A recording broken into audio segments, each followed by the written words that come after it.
सीतामढ़ी के पूर्व सांसद अर्जुन राय ने आरजेडी की सदस्यता से दिया इस्तीफा। आज ये मीडिया को संबोधित करते हुए कहा कि कल मैं भाजपा को करूंगा ज्वाइन। नमस्कार, आप देखना शुरू कर चुके हैं मुजफ्फरपुर स्वतंत्र न्यूज। के चुनाव लड़ते हैं उन लोगों में काफ़ी खुशी है कि परिसीमन के बाद सीट भी बढ़ेंगे और ज़्यादा कार्यकर्ता इसमें भाग ले पाएंगे, डेमोक्रेसी को मजबूत करेंगे। ये बड़ी पहल है, एक सहयोग उनका कार्यक्रम है जिसमें कोई भी व्यक्ति अपनी समस्या रख सकता है और उसके निदान के लिए समय निर्धारित है। ये भी बड़ी अच्छी पहल है। नंबर 3, शिक्षा के क्षेत्र में सभी प्रखंड में डिग्री कॉलेज खोलने का और लगभग खुल भी गया, शुरुआत हो गई है। तो शिक्षा के क्षेत्र में यह क्रांति है। इस कम दिनों में मुख्यमंत्री जी ने बेहतर काम किए हैं और अपराध से कोई समझौता नहीं।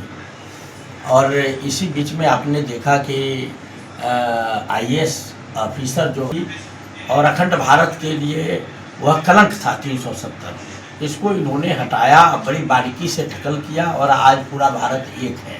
हम कश्मीर गए थे एक कार्यक्रम में, जब हम सांसद थे वहाँ जब हमने भारत का नाम लिया तो वहाँ कार्यक्रम में बैठे लोगों ने इसका विरोध कर दिया कि नहीं, हम भारत के हम भारतीय नहीं, हम कश्मीरी हैं। मुझे बड़ी तकलीफ हुई, मैं बीच कार्यक्रम में कार्यक्रम को छोड़ कर मैं वहाँ से चल दिया। ये मुझे बहुत तकलीफ दे था, लेकिन आज ऐसा नहीं है। पूरा जम्मू कश्मीर लद्दाख सब भारत के अंग है कम्प्लीटली और 370 हट गए। तो ये बड़ा काम हुआ है। पार्टी में किसी से नाराजगी भी है या नहीं, मुझे किसी से नाराजगी नहीं है। आगे भाजपा ज्वाइन करेंगे। मैं कल भारतीय जनता पार्टी की सदस्यता ग्रहण करूंगा, ऐसा हमने तय किया है। और सीधा कारण है कि हमने सीतामढ़ी में विकास के बहुत सारे काम किए जब हम सांसद थे। इसके बाद मौका नहीं मिल पाया तो मैंने मुख्यमंत्री जी से मेरी बात हुई। मुख्यमंत्री जी विकास कर रहे हैं और आगे भी विकास के आश्वासन उन्होंने दिया कि हम लोगों के लिए काम करेंगे। जनपक्षी सरकार है तो हम भारत सरकार और बिहार में दोनों सरकार है और काम कर रही है, तो हम इन लोगों के सहयोग से सीतामढ़ी को आगे बढ़ाना चाहते हैं। मेरे जीवन का संकल्प है, पद बड़ा नहीं होता है, व्यक्ति का कर्म बड़ा होता है। आप जाकर के देख लीजिए, 100 आदमी से पूछिएगा 95 आदमी बताएगा कि आज़ादी के बाद सबसे बेहतर काम अर्जुन राय ने किया है। बेहतर किया है लेकिन काम पूरा हुआ नहीं। और आपको मालूम है, जो प्रति व्यक्ति आय से ही वहाँ के लोगों का जीवन स्तर का पता चल जाता है। पूरे देश में एक व्यक्ति की प्रति व्यक्ति आय 1 लाख से ज़्यादा है।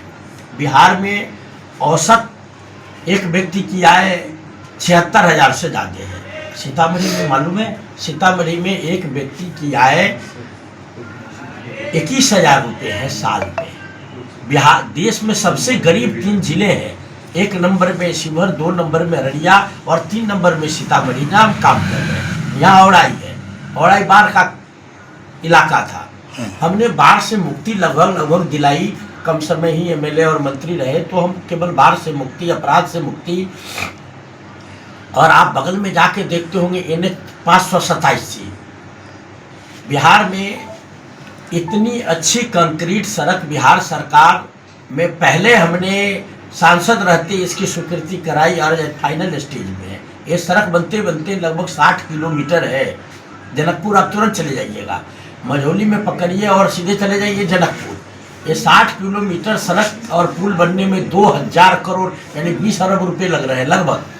तो इस इलाके का तस्वीर बदल गया उस सड़क बनाने से। ऐसी कई बड़ी बड़ी सड़कें, स्टेट हाईवे, नेशनल हाईवे तत्कालीन मुख्यमंत्री श्री नीतीश कुमार जी के सहयोग से और भी देश में उस समय जो मंत्री थे उनके सहयोग से हमने औड़ाई का इलाका हो, मुजफ्फरपुर उत्तरी का इलाका हो या सीतामढ़ी का हो, हम दिन रात लोगों के विकास में लगे रहे। आज भी हम लोगों का कल्याण चाहते हैं। मेरे निजी जीवन में लोगों के जीवन में सुधार करने के अलावा कुछ नहीं है।